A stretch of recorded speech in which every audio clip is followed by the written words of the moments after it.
Hello everyone, welcome to Anish classroom channel. আজকে আবার আমরা চলে এসেছি চ্যাপ্টার 9-এর ভিডিও নিয়ে, যেটা আমরা কন্টিনিউয়েশন রেখেছিলাম। প্রথম দুটো সাম করে দেখিয়েছিলাম লাস্ট ভিডিওতে। যারা অবশ্যই দেখোনি তারা আই বাটনে ক্লিক করে বা প্লে লিস্টে একদম লাস্টে ক্লিক করে তোমরা দেখতে পেয়ে যাবে আগের ভিডিওগুলো। অবশ্যই দেখে নেবে, তবে এই ভিডিওতে আসবে। থার্ড অঙ্ক নিয়ে আজকে হবে, অবশ্যই বুঝতে পারছো তোমরা। থার্ড সামটা আমরা করব। সো একেবারে আমরা চলে যাচ্ছি থার্ড সামে। থার্ড সাম হচ্ছে এক্স এবং জেড যথাক্রমে পি কিউ আর ত্রিভুজের কিউআর এবং কিউপি বাহুর মধ্যবিন্দু। কিউপি বাহুকে এস বিন্দু পর্যন্ত এমনভাবে বর্ধিত করা হলো যাতে P S equals to Z P হয়। এস এক্স পি আর বাহুকে ওয়াই বিন্দুতে ছেদ করে।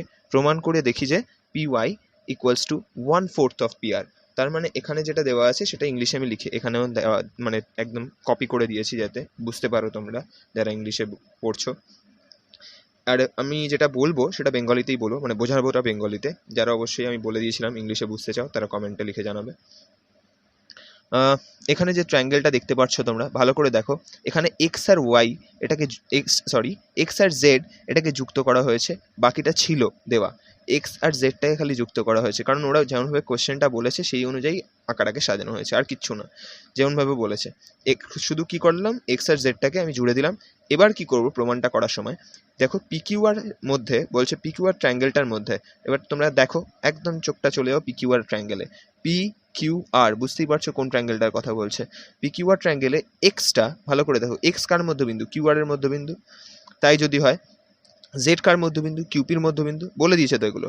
তাহলে সুতরাং আমরা এখান থেকে বলতেই পারি যে জেড এক্সটা সেটা পি আর এর সাথে parallel, as well as Z X should be equals to with half of P R. কেন জানো? প্যারালাল হলে প্যারালাল হবে, আর যেহেতু মধ্যবিন্দু ছিল এরা, তাহলে এরা তৃতীয় বাহুটার রেসপেক্টে প্যারালাল হবে জেড এক্স, এবং তার হাফও হবে।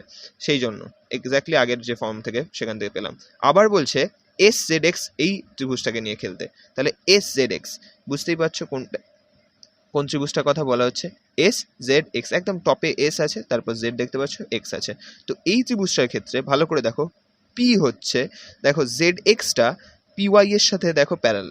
ভালো করে দেখো জেড এক্স কিন্তু পি ওয়াই এর সাথে প্যারালাল। এবং আরও একটা জিনিস সত্যি কথা, যেটা পি জেড এস এর মধ্যবিন্দু। পি যদি জেড এস এর মধ্যবিন্দু এখানেও হয়, তাহলে এইটুকানিও বোঝা যাচ্ছে যে ওয়াইটাও মধ্যবিন্দু হতে বাধ্য, এবং তবেই প্যারালাল সম্ভব। যদি ওয়াই মধ্যবিন্দু না হয়, পি ওয়াইটা কোনোদিন জেড এক্স এর সাথে প্যারালাল হবে না। যদি সেটাই হয়, যদি এটা মধ্যবিন্দু হয়, তাহলে কি বলতে পারি? তাহলে বলতে পারি P Y equals to half Z X. Exactly same procedure, same method, same রুলের মাধ্যমে বলছি। পি ওয়াই ইকুয়ালস টু, তাহলে কি লেখা যায়? Half into half P R. Now where is P R come from? তাহলে কোত্থেকে পি আরটা এলো এখানে? জেড এক্স ইকুয়ালস টু, ওপরেই দেখো লিখেছি হাফ পি আর, ওই ইকুয়েশন ওয়ানটা এখানে পুট করে দিয়েছে। তাহলে P Y equals to half into half P R, Z X এর জায়গায় হাফ পি আর লিখে দিয়েছে, তার মানে আসে কত? P Y equals to 1/4 P R. Very easy. শুধুমাত্র ভালো করে একটা জিনিস খেয়াল রাখবে, যখন থিওরেম করবে চোখটা যেন সবসময় আঁকার মধ্যে থাকে, মানে ড্রয়িংটা করা কিন্তু সবচেয়ে মেন জিনিস। ড্রয়িংটা যে করে ফেলবে তার পক্ষে থিওরেম করা কোনো ব্যাপার না। ড্রয়িংয়ের সাথে সাথে তখন চলতে হবে, যেটা তোমাকে ইনস্ট্রাক্ট করবে সেই অনুযায়ী তুমি চলবে। ইংলিশ এতে মিডিয়ামের যারা স্টুডেন্ট তাদের জন্য আমি দিয়েও দিয়েছি ইংলিশ ভার্সনে, সেটা নিজেরা লিখে ফেলতে পারো। বোঝার হলে অবশ্যই কমেন্ট সেকশন জানাবে। নেক্সট যেটা আসি, ফোর্থ সাম যেটা বলছে, প্রমাণ করি যে একটি সামান্তরিকের বাহুগুলির মধ্যবিন্দুগুলি পরস্পর যুক্ত হয়ে যে চতুর্ভুজ গঠিত হবে সেটি একটি সামান্তরিক। তাহলে সামান্তরিকের বাহুগুলোর মধ্যবিন্দুকে আমরা যুক্ত করে দিচ্ছি পরস্পর, এবং তাতে যে কোয়াড্রিল্যাটারালটা তৈরি হবে সেটা নাকি একটা প্যারালোগ্রাম হবে। ওকে, তো এটা বোঝাতে চাইছে। তো আসি, দেখো ভালো করে, এইটাই হবে, বুঝতেই পারছো। তুমি একটা ফার্স্টে সামান্তরিক আঁকলে, যেটা কিনা এবিসিডি, এবার প্রত্যেক কটার মধ্যবিন্দু আঁকলে, পি কিউ আর এস এঁকে দিলে, তাদেরকে এবার জুড়ে দিলে। জুড়ে দেওয়ার পর যেটা আসছে, মানে পি কিউ আর এস, এটাও দেখো একটা সামান্তরিকে হচ্ছে। তো কি করে এবার বোঝাবো সেটা ভালো করে দেখো। এসি কর্ণ জুড়েছে, তার মানে এখানে একটা এক্সট্রা কাজ কি করলাম আমরা, এসি কর্ণ মানে এ আর সি দুটো পয়েন্টকে আমরা জুড়ে দিলাম। That is basically the diagonal of the ABCD parallelogram. Okay, now CDA ট্রায়াঙ্গেলটার ভালো করে দেখো, সিডিএ ট্রায়াঙ্গেল দেখতে পাচ্ছ, সিডিএ ট্রায়াঙ্গেল যেটা আপ লেফট কর্নারে, সিডিএ ট্রায়াঙ্গেলে আর হচ্ছে সিডির মধ্যবিন্দু, এটাও দেখতে পাচ্ছ। আরটা হচ্ছে সিডির মধ্যবিন্দু, অ্যাজ ওয়েল অ্যাজ এস হচ্ছে ডি এর মধ্যবিন্দু, এটাও ক্লিয়ার। তার মানে এস আর এই যে লাইনটা, এস আর এই যে লাইনটা এসির সাথে parallel, as well as half of AC হবে। S R equals to half of AC হবে, খুব ক্লিয়ার। আবার ঠিক করে দেখো এবিসি ট্রায়াঙ্গেলটাকে নিয়ে, মানে নিচের একদম ডাউন রাইট কর্নারে দেখো এবিসি ট্রায়াঙ্গেলে এবির মিড পয়েন্টকে পি মানে মধ্যবিন্দু, বিসির মিড পয়েন্টকে কিউ, আশা করি মিড পয়েন্ট মানে মধ্যবিন্দু তোমরা সবাই জানো। তাহলে আমরা বলতেই পারছি যে পি কিউ এখানে এসির সাথে প্যারালাল, এক্স্যাক্টলি সেমভাবে পিকিউকেও তাহলে হাফ অফ এসি বলা যায়। ভালো করে দেখো তাহলে কি কি পেলে।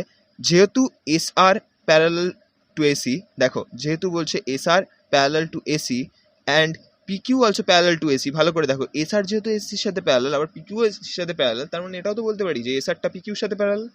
বুঝতে পারলে? তাহলে এস আরটা পিকিউর সাথে প্যারালাল, আর এস আর যদি পিকিউর সাথে প্যারালাল হয় তাহলে এটা এখান থেকে বোঝা যাচ্ছে যে, আবার দেখো ওখানে লেখা ছিল S R equals to half of AC, PQ half of AC সাথে সমান, তার মানে basically it actually signifies that S R equals to PQ, দুটোই তো হাফ অফ এসির সাথে সমান, তার মানে দুটোই সমান, পিকিউ আর এস আর সমান।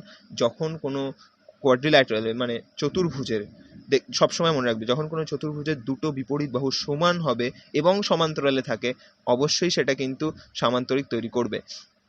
তাহলে পেলাম কি, পিকিউ আর এস চতুর্ভুজের পিকিউ আর এস আর, এখানে কিন্তু বুঝতেই পারছো পিকিউ আর এস আর হচ্ছে সমান্তরাল, আর পিকিউ আর S R equals to S R আছে, তাহলে সুতরাং পিকিউ আর এস একটা সমান্তরিক। এখন অনেকে জিজ্ঞেস করতে পারো আমাকে যে এটা তো আয়তক্ষেত্র হতে পারতো, কারণ এই যে জিনিসটা বললেন যে দুটো সমান্তরাল হতে হবে চতুর্ভুজের যে কোনো মানে বিপরীত দুটো বাহু, আর দুটো সমান্তরাল এবং সমান হতে গেলে তো সেটা আয়তক্ষেত্র হয়। কিন্তু আয়তক্ষেত্রের তো একটা ডিমান্ড আছে, ওখানে তো প্রত্যেকটা অ্যাঙ্গেল 90 ডিগ্রি হতে হবে। এখানে দেখো ছবিটা দেখে বোঝাই যাচ্ছে এটা কিন্তু 90 ডিগ্রি কোনোদিনও পসিবল হবে না, ঠিক আছে? সুতরাং সেই অর্থে কিন্তু এটা হয়েছে। ওকে, আশা করি বুঝতে পেরেছো। এটাও ইংলিশ ভার্সন আমি দিয়ে রেখেছি আগের বারের মতো, আশা করি তোমাদের বুঝতে অসুবিধা হবে না। কোনো ইংলিশ ভার্সনে বোঝানোর দরকার থাকলে অবশ্যই তোমরা নিচে লিখে জানতে পারো। আশা করি তোমরা আমার চ্যানেল ফলো করছো, যদি ভালো লেগে থাকে অবশ্যই লাইক দিতে ভুলবে না, আর সাবস্ক্রাইব না করে থাকলে অবশ্যই সাবস্ক্রাইব করে নেবে, আর বেল আইকন বাজাতে ভুলবে না। Thank you.